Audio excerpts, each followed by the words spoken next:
Пайгамбарыбыз айтат, ким Бакара сүрөсүн окуса, ага сыйкырлардын баары биригип да үстөмдү боло албайт. Ага эч кандай жамандык, чордой магиянын таасири тие албайт. Бакара сүрөсү мейли көп болот дегенде сиз аятал курсини якин менен окуңуз. Якин менен окуңуз. Ага да таасир тийбейт. Ихлас, Фалак, Нас, өзгөчө мына жиндер бар го, сыйкырлар аятал курсинен жаман коркот. Аятал курси бул Кур'андын эң улуу аяты. Ошон үчүн пайгамбар саллаллаху алейхи вассалам айтканда, кайсы үйдө аятал курси окулса, анын ошол үйгө шайтан кире албайт, кошуналарына да кире албайт дегенге чейин айтат. Аятал курси керемет. Просто ошону бекем ишенип, якин менен айта турган да болчу. Мүмкүн болушунча үйдүнчө 4 бурчуна аятал курси окуп коюңуз, сизде эмне кетип атат?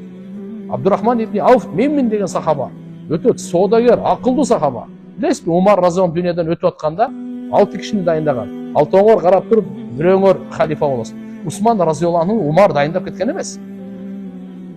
Шура кылып кеткен, кеңеш кылып түзүп кеткен. Ошондо анан айткан, эгерде 3-3 болуп калсаңар, кайсы тарапта Абдурахман ибн Ауф болсо ошо чечет деген. Ал жөнөкөй киши эмес, Абдурахман ибн Ауф айтып атат, не дейт? Үйүңдүн бул бурчуна аятал курсини окуп кой.